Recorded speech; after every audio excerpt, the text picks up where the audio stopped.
Would you like to come in? It seems very far away. I think someone's Feel free to come forward if you'd like to.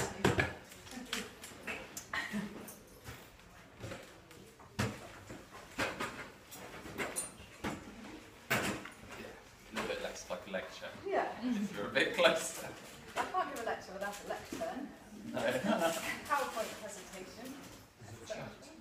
It's a chat, yes. So, we've got a really nice mix of newer and more experienced Suzuki parents here. Grab a chair and join the semicircle. We're just going to kind of start with the philosophy of the Suzuki approach. Dr. Suzuki didn't actually want it to be called the Suzuki method because he wanted it to be called talent education, because the primary, his primary sort of goal was to make everybody realise, but particularly parents, that children can learn to be talented, because this idea that talent is somehow inbred, or that you're lucky if you get the right genes, or if you happen to have a clever enough dad, you might be talented or whatever. And his realisation came when he saw all these tiny 2- and 3-year-old Japanese kids speaking Japanese, that he said, this is so obvious, but we totally take for granted that our children are going to speak their mother tongue, often 2, sometimes even 3 languages. And nobody, if you're pregnant and someone says, if someone was pregnant and they said, well, I think I might have to move to France because English is a really difficult language, maybe my child won't be clever enough to learn English, so I'm going to move somewhere where it's an easier language for them. This is like, a laughable proposition. But I've been asked so many times if somebody's child should maybe learn the piano because it's easier than the violin and they won't be clever enough to learn the violin. So his big realisation was that every child learns their mother tongue, therefore there is built into us an ability to learn how to be what would be considered in any other forum extremely talented, like to speak these very complex languages that we speak. It's only not considered a talent because everybody does it. So he then went about trying to work out what the stages of language development and acquisition are, and try and reproduce that through music, and that is what has become the Suzuki approach, that we try to reproduce how you learn your mother tongue and put it into music, which also obviously means that it could be theoretically applied to maths or golf. Our stepfather is very keen on developing Suzuki golf or anything else. Yeah. So I thought I might talk for a little while about the philosophy, and then that we might have a bit of a group discussion about the philosophy, and then we would move on to specifically practicing and specifically making practice a more pleasant and easy experience for everybody involved. So the sort of key, that was his big realisation. And then the other kind of half of the Suzuki puzzle in some ways was that he was coming at it from a very specific perspective of having been alive during the Second World War in Japan, obviously devastating consequences, a whole generation of children deeply, deeply scarred by this experience, and that he really wanted to find a way to offer every single child, irrespective of background, gender, race, everything, an opportunity to be ennobled. And it's a kind of slightly difficult, it's a slightly difficult thing to translate, and this is, I think, where I'm sure some of you have come across the people who respond to Suzuki like, oh, that's that music cult. Because if you say to people that actually what you're trying to do is create a better race of human beings, it gets very dodgy. But it is a key part of what he was trying to do, and it is a key part of what everyone who really buys into Suzuki feels is a benefit, that actually we are trying to develop and offer the kids a way to become better people, and that the specifics of being involved in music in a very, very high art form, a very diverse art form, something that involves nearly all of your senses, that is internationally recognised, that is you know, all of these things that music has to offer, that you know, I think it's really important for us, and at the Hub it's a line that we're constantly trying to tread carefully on, to actually communicate with you people that that we are interested in actually developing the children completely irrespective of the music, through the music, and that is something that's really important to us, and I hope it's something that you also agree with. We did have somebody leave because she said that she didn't want her child to be turned into a better person. Wasn't very interesting, but you know, each to their own. so those are I think for me those are the two really key elements of the philosophy of the Suzuki method. And as an aside, it's interesting to recognise that Suzuki, along with Montessori, are the two broad, you know, mainstream educational methods that had a philosophy before the practicalities of it.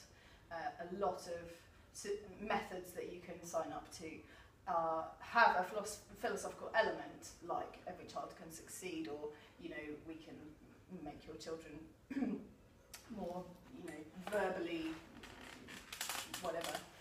But it has for exactly Eloquence. what I'm not. Eloquence. But for all of those other methods, it has been born out of the practicalities of trying to do that for the children, and then they go, oh yeah, this fits with this kind of philosophy. Whereas Dr. Suzuki and Maria Montessori came very much from a kind of state of having a philosophy about what children can achieve and what people can achieve, and finding the practical ways to enable that. So for me, I think that's really inspiring that it came from that, rather than, you know, as a bit like we learn music, we learn it from the inside out, and that's one of the reasons that playing by ear is so important, that you have the music inside you and you work out how to express it, rather than that you see the music outside of you and you play it out from your instrument, which is a bit like sort of bouncing off you rather than actually internalising. I think that's really important. And then so the practicalities and the approach that came out of that philosophy has obviously the most sort of significant effect on how we do Suzuki every day, whenever we do it, how we think about it, how we teach it, how you guys work with it in practice.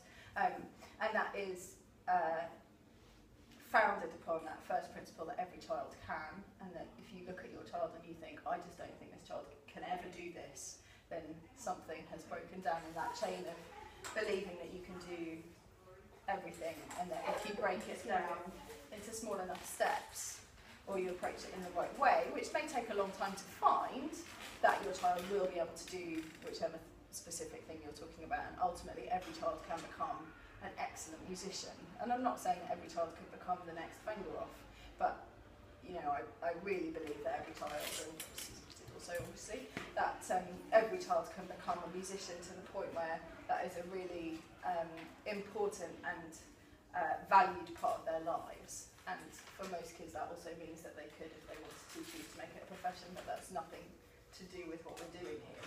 Really not trying to create the next generation of professional musicians. So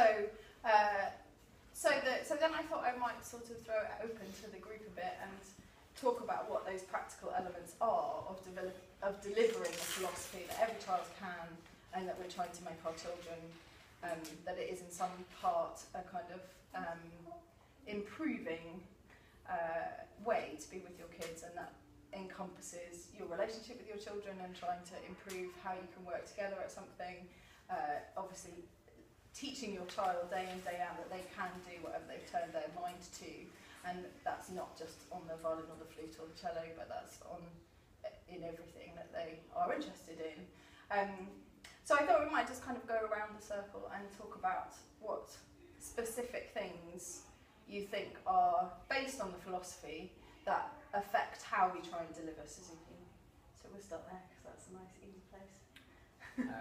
Creating a positive learning environment, I think, that's sort of key to tying in with all of those things about creating better people and people being nurtured and within their sort of learning process. And I think something that's, from my perspective, because I've only been a Suzuki child and a Suzuki teacher, I'm sure Suzuki parenthood will come further down the road, just not yet. So I've always had this slight interesting sort of feeling talking to parents about, well, this is how you should do it because I don't have kids.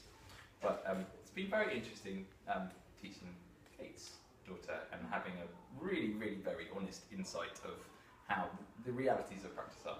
Anyway, that aside, so I think being consciously really aware of every single time that the child does something, even if they're not doing a brilliant job, you think maybe they're giving half of what they could, making sure that if they are actually doing something, that you can find something that is specific, honest praise, that will, even if they can see, that, you know, imagine they stand up and they're not really trying, and they've kind of got half a bow hold. I'm sorry, I'm speaking very violin specific, but I think, are you the only cello parent here? Cellos hold the bow. This is true. No, I was about to say stand up. So, yes, I know that cellos hold the bow. Differently, I might add, though. But if you imagine, you know, your child has stood up or sat down or whatever and has played something, you know, half-heartedly, they've still done something good. Something you can say, even if it's really bad, you know, if they stood still and played, you could say, well done, you stood still all the way through. And they may see immediately that that's not something to be very proud of, but it is still honest, specific praise. But if they play through and you say, well done, that was great, and they know it wasn't great, they will see through you. So I think trying to find specific, honest praise is, it's easy, but I think they can also start to assess what sort of specific, honest praise they're getting from you. So if they're getting comments like, well done, you kept your feet in the right place, that's not particularly specific to making a lovely sound or any of the other things. So I think that's my biggest goal as a Suzuki teacher, and to try and get that across to parents. And I think part of that often means that you guys need to, as parents, try and sort of disconnect your emotional involvement with the fact that you actually are quite annoyed with the fact that your child is not doing what they should be doing, that they're not really trying, that maybe they're not really listening to you, and just have to go, okay, well, if we're going to make this better, then I just have to kind of go, take a deep breath, find the honest praise, and then, you know, you can be really honest with them and say, well, what did you think about it? You had great feet. What about the rest of it? And they can self-analyse. So I think that's my main goal. And it really means that you have a much more enjoyable time.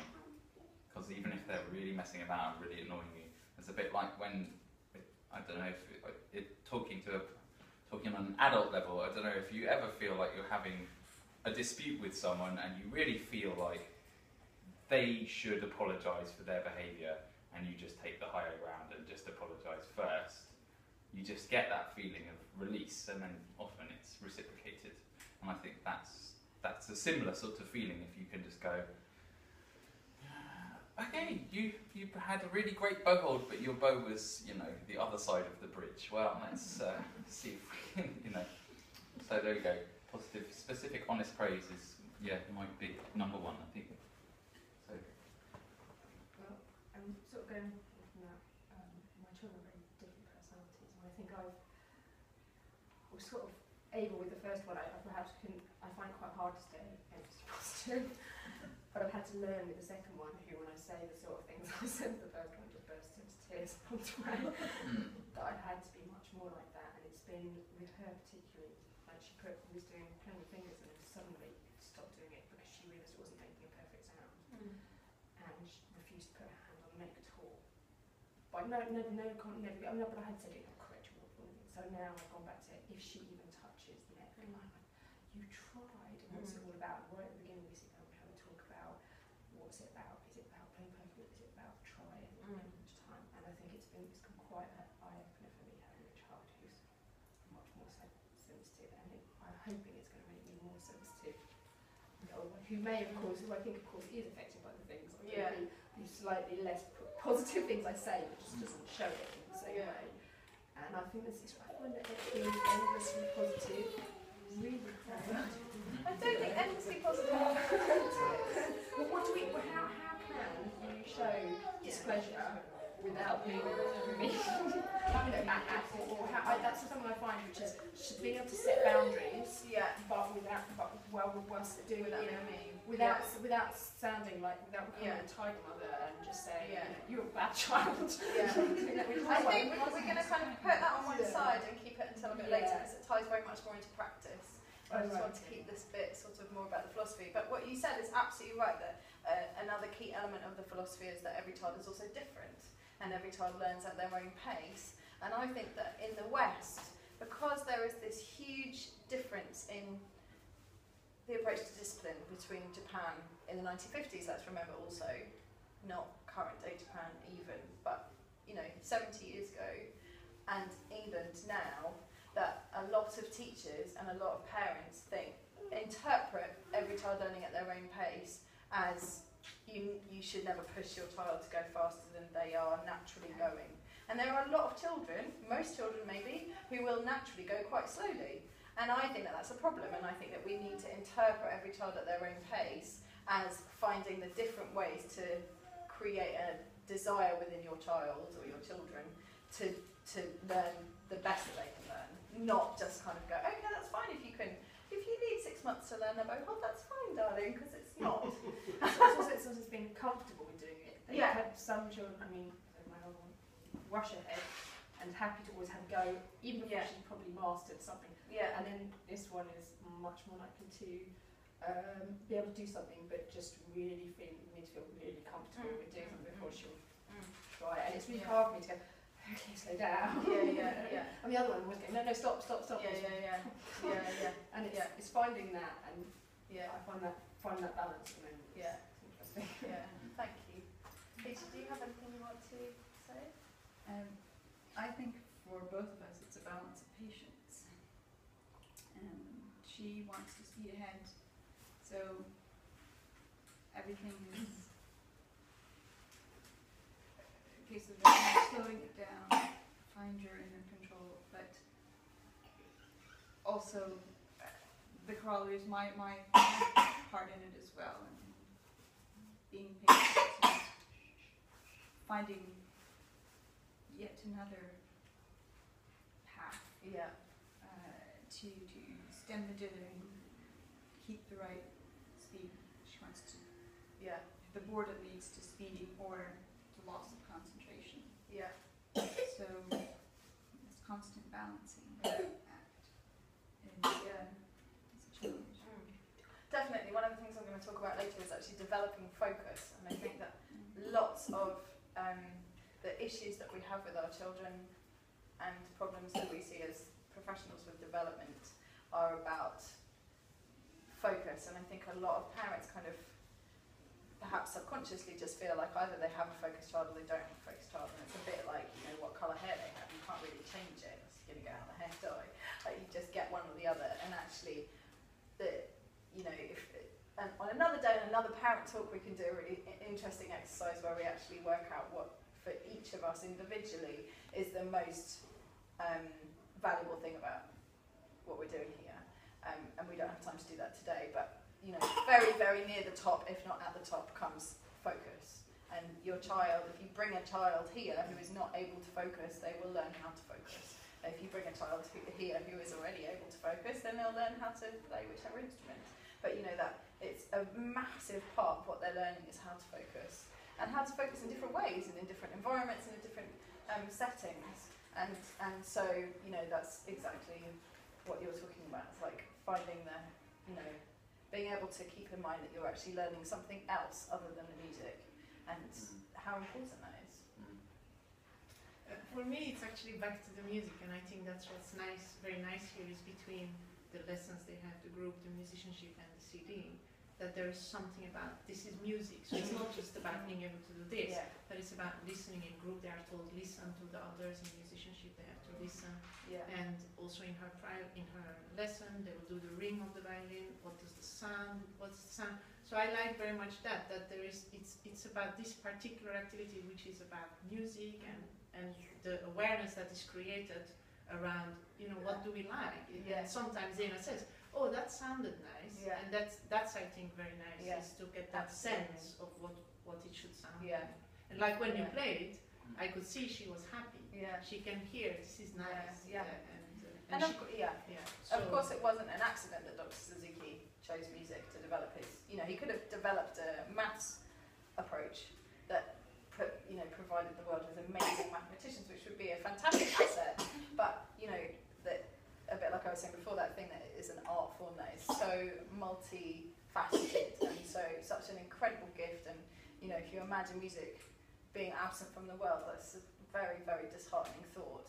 And so that will, exactly, we are trying to do it through music all the time. It is about music, and music is so much about listening, and so many things in life are about listening. If you think about a conflict that you might have had in the last few months, perhaps if we were all better listeners, that conflict would have been more quickly solved, or it wouldn't have happened at all, or whatever. And this is one of the things I realised working here, is like over and over again these little problems come up, and 99% of them are about communication, and 99% of communication is about listening to each other. And listening to yourself and how you sound when you say whatever it is that you're saying. So definitely that is a key part. Tintam, you don't have to say anything. No, I don't want everyone to feel like the I'm spotlight is on them.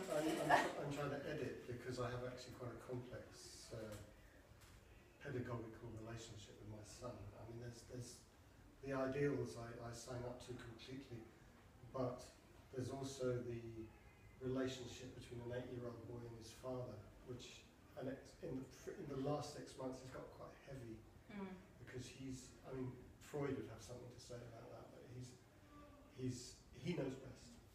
No, she didn't say that. Agnieszka didn't say that. She said, and so it's actually reached the point. I said, look, do you want to learn the cello? Yes. Well, I'm standing in for Agnieszka here. And if you behave like that, I can't work with you. So I'm leaving. So if you want me to do cello with you, there are certain things you have to sign up to. And he can understand that. But it's not a bundle of laughs, quite often. No.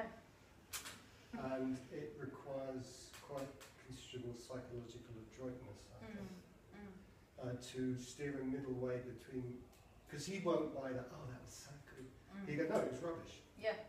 On the Well, I one would hope that all of our students here will do that, because if they can't tell, if they're not self-monitoring, then it's always going to be a huge problem for them. And if they are self-monitoring and you are in conflict with what they've said, they'll be like, well, either you don't know, or you're just taking the easy line. So, I think keeping the long view in mind is very important and so difficult. He oscillates between between being the greatest musical genius that ever lived and the worst. And I'm useless, I'm not.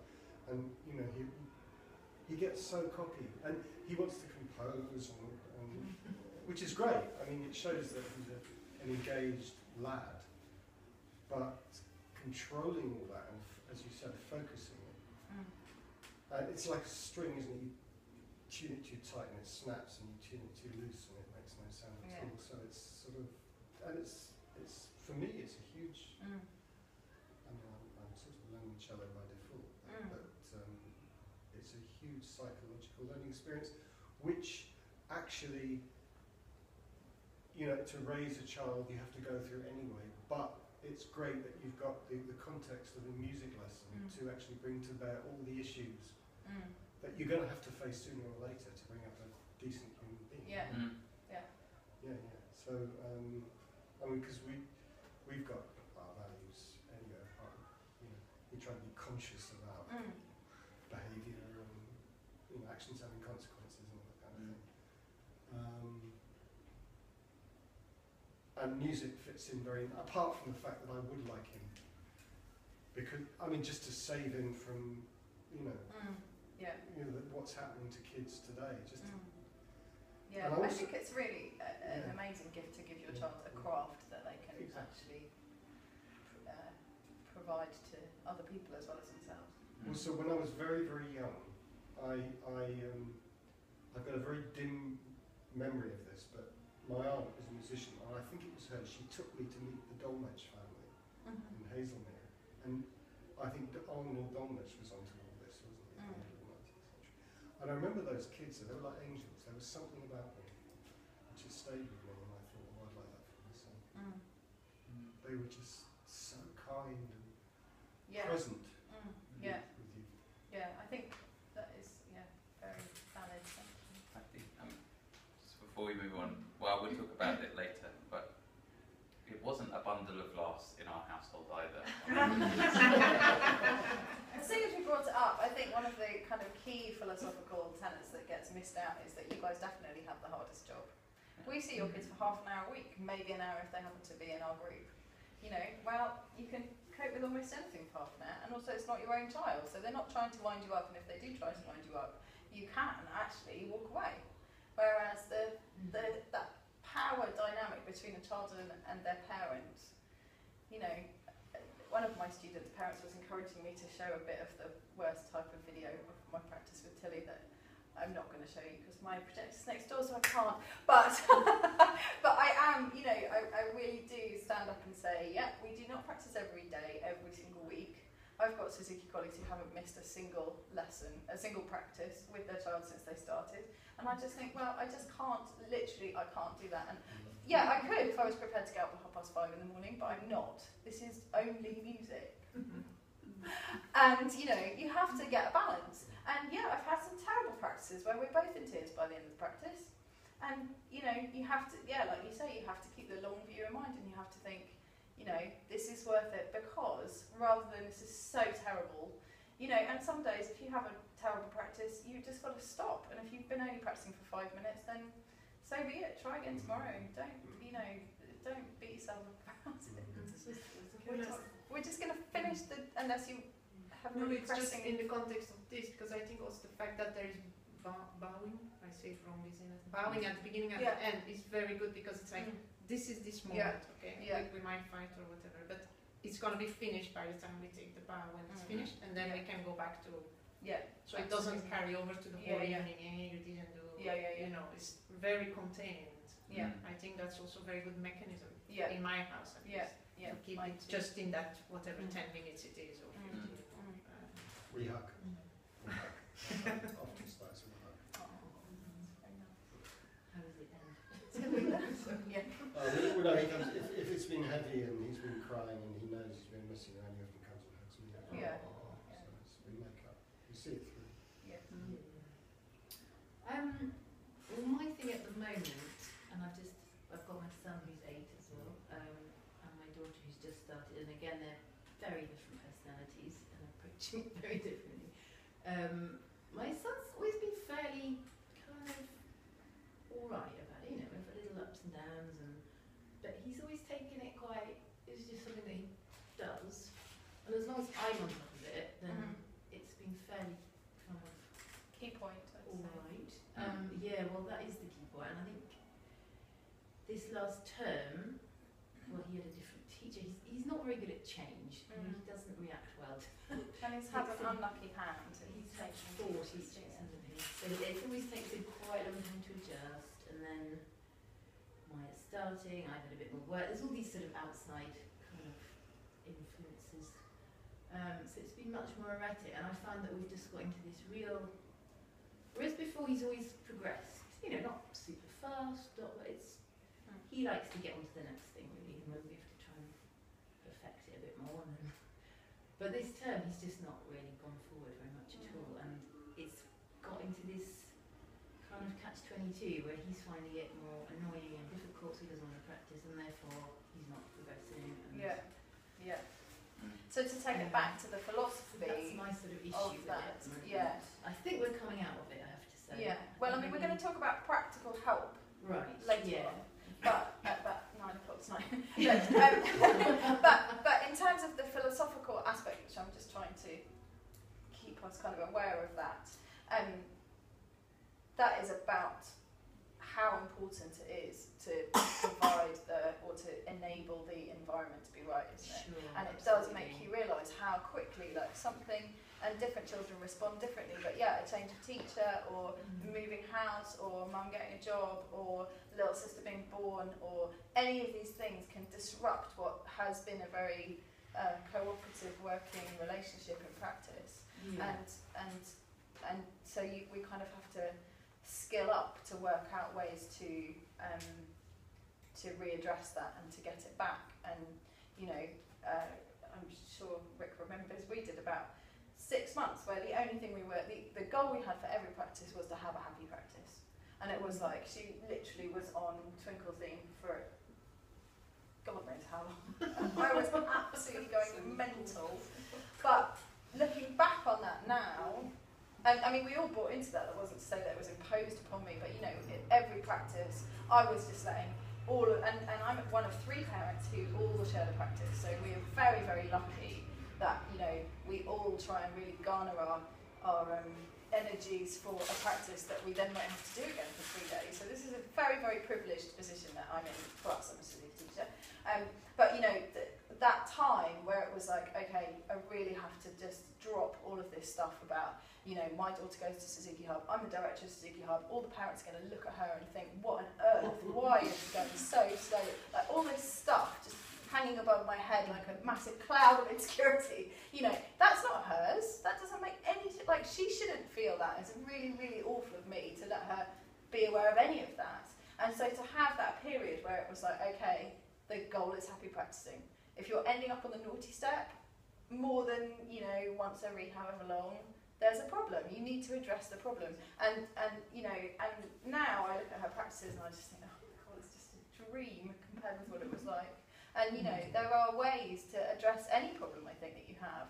But you have to be clear about what the problem is. And it's so easy when you're there with the child, dinner's in the oven, it's going to burn unless you're finished, or you need to go to school or whatever. It's so easy just to get caught in the, just do it because I'm asking you to do it. I'm the grown-up, you're the child, just do as you're told.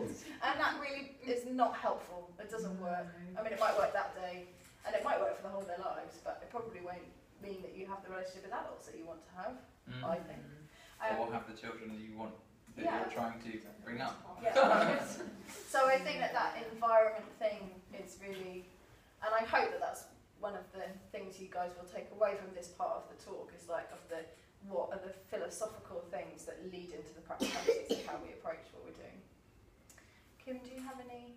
I was thinking about the philosophy, that something about awareness of others, the playing in a group, and sort of that's a really important part of Suzuki. Absolutely. And actually, because Dora's an only child, that's kind of particularly important to me about that. Being in a group of children play. Yeah. And listening to each and other. Listening to each other. Yeah. But what you were saying resonated quite a lot with Dora. I'm not at all musical.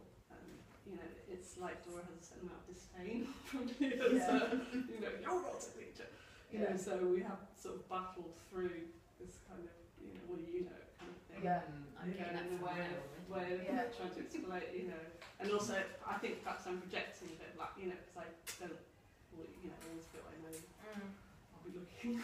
I think videos can be very helpful in that situation. I would really recommend, for the violinists among you, there are videos of every piece of book 1, most of the pieces in book 2, and going up, if you want to show your child something inspirational, going up to book 5 and 6 that I have put on my YouTube channel, which is Kate Conway Suzuki. So if you think they're playing a wrong note in Lightly Row, you can actually say, okay, well, I understand why you don't trust me on this, because maybe I am wrong, because I don't really know what I'm talking about. I'm just saying what the teacher, I think, told me. So let's look online, let's listen to it. Why don't you play it, and you listen, and then you tell me if it's right. You correct yourself. There's a YouTube channel with a woman who does videos, and she does slow playthroughs, because I can't always follow the music as quickly as check the snares with my So she plays in front of the piece, and I watch the bow go up and down with the piece to check that we've got the slows, because I can't read music as quickly as she. I can just about read now, learn with her, but she reads faster than I do, much faster than I do. So there are so many things that we need to put online. But that was really good slow playthroughs, so that you can watch the parent. It's more for me, and I watch them as well, and it's more for me to do it than her in some ways. But it's also because she can hear the person who knows what they're talking about with her. It's me, and I throw myself and say, you can do it better than me. I'm here to facilitate. Exactly. The teacher. I know. And I think we need to be honest. I can't hear when the string is out of tune in the way she can. She can tune by ear. This one's violin by ear. I can't do that because I didn't hear those tones at that age. My ears my brain was still forming. Do you have? I'm afraid I don't know your name. I'm sorry. Julia. Julia. Yeah. We just joined Yeah. Suzuki, but my husband is a ex-Suzuki child, so he knows more than what I know. But listen to my mother-in-law, which said it's not only about children, it's about parents and how much you can grow as a parent and how much you can deal with things now that you have a 5 years or almost 5 years old. When they are in that stage, that help you go through different stages, probably more difficult one, through the music and through the help of other parents that probably lives the the life the same way you live and you would like your child to grow in, help you and obviously help your child. So it's quite inspirational for us. Not only for us. Thank you. Shall we grab a cup of tea and then come back and talk about actual practicing help? Yeah.